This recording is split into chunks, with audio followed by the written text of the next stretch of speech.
野晒媽蛇，今日想同大家分享呢一場對局係一場人機局嚟嘅。咁面前呢就有一部密碼機，但係因為我前幾鋪都開局就直接撞咗鬼，所以就有一種不祥嘅預感。我擰轉身就去咗後面嘅呢一部密碼機嗰度準備收機啦。咁啱啱一埋到位，摸咗部機冇兩下呢，黃衣之主原來其實已經行到嚟我面前。咁當時我只係望到嗰個紅光靠近，我就已經即刻鬆手噶啦。咁見到呢一鋪係黃衣之主之後，其實我更加驚，因為我係唔識得點樣對付黃衣之主嘅。咁見到佢衝埋嚟，我已經即刻落板嘅。咁觀察到佢係會踩板嘅黃衣之主之後呢，我就已經有個諗法，就係只要我可以一直落板，咁我就可以一直拖延住佢。咁跑到前面呢度就有一塊板，咁計一計時間，佢又差唔多到，我就擰轉頭又落多一塊板啦。咁 keep 住繼續向前跑，呢度又有一塊板再落埋，然後試下可唔可以上樓賣甩佢。咁因為而家呢個我同佢嘅距離對我嚟講都仲係有少少近，咁我就唔玩匿埋嗰一招啦，直接再跳落去睇下有冇地方可以繼續拖住佢先啦。咁落嚟又遇到囚徒，咁見到佢向我走過嚟，我以為佢接我，點知佢擰轉身就走，咁我就繼續跟住佢嚟跑啦。咁跟住囚徒跑，我就走咗嚟呢個小區嗰度啦。咁見到佢係肯定佢踩咗板之後，我先至翻槍嘅。咁我諗住繼續同佢喺呢個短板區度抗衡下啦。點知佢直接生咗隻觸手喺我面前，咁我亦都失手俾佢打咗一下半血。咁我見到囚徒就踎低咗喺我面前，咁我就直接向佢走過去。咁我當時已經有少少懷疑係人機局，但係因為開場準備嘅時候發現郵差有着皮膚，佢哋又有帶隨從者，所以我就唔係好敢肯定。咁我上咗佢身，又好好保護人哋啦，一直望住後面。佢離近得滯嘅時候，用技能推開佢哋，咁就順便睇下佢哋係點樣走位啦，學下嘢。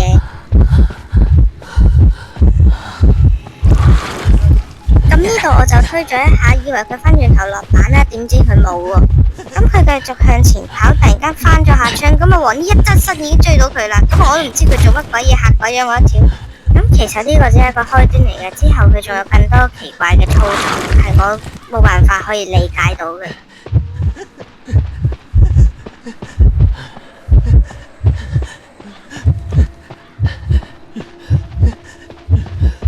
其實睇到呢度嘅時候，我心諗好彩呢一場係人機局嚟啫。如果係真人跑咁樣喺個大空地度拖時間，肯定俾人鬧死啊！呢度真係嚇到我尖叫，佢落板之後再翻板，我以為佢會被恐懼震懾，好彩冇啫。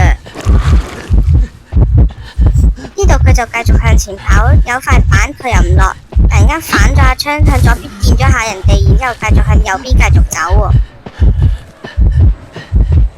咁跟住呢個位都幾搞笑下嘅，囚徒行咗埋去落咗塊板之後，嗰個黃衣之主明明可以兜開，但係佢好似俾萬有引力吸引住咁行咗埋，特登踩爛咗塊板佢。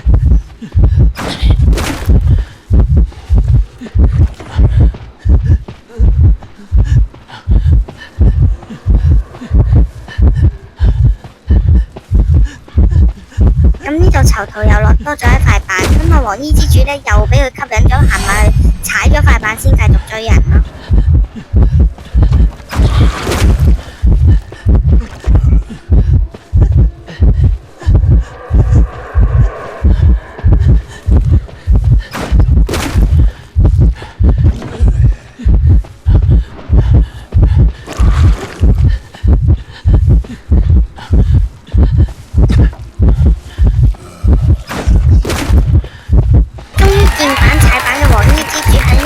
冇踩到板啊！呢度又有一個睇唔明嘅操作，佢係咪反咗塊板之後又唔翻板喎？咁落板嘅意義喺邊度呢？然後呢度又無啦啦表演咗個彈出彈入俾我睇，我真係唔知佢想點。然後呢度又第二次表演俾我睇落板，然後再即刻翻板嘅操作。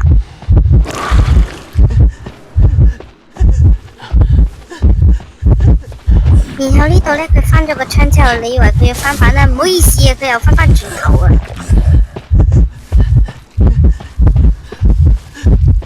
咁呢一度已經係第3次空到啦，嗰個人機黃衣之主。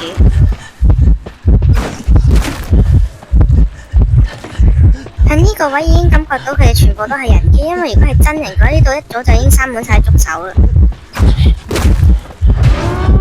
當時通電嗰下自動發字語彈咗佢監管者帶咗挽留嗰下，其實我下一下估唔到人機都會帶挽留。呢度又唔知佢做乜鬼，又行出行入先捨得走去開嗰個大門喎。咁啊，黃衣之主又已經衝到埋嚟嘅時候，以為佢哋又要大戰300回合啦。點知阿黃衣之主無視咗我哋，直接走咗去踩佢個電。咁呢度黃衣之主明明係望住我哋上樓上嘅，無啦啦又行翻轉頭。咁但係我哋一入咗門口嗰刻，佢就突然間行咗去大門嗰邊，好似落咗某種決心咁。咁呢度囚徒就表現到好似啱啱突然間冇人追佢啊，好似好迷茫咁樣樣，先至再衝咗埋去小門嗰度。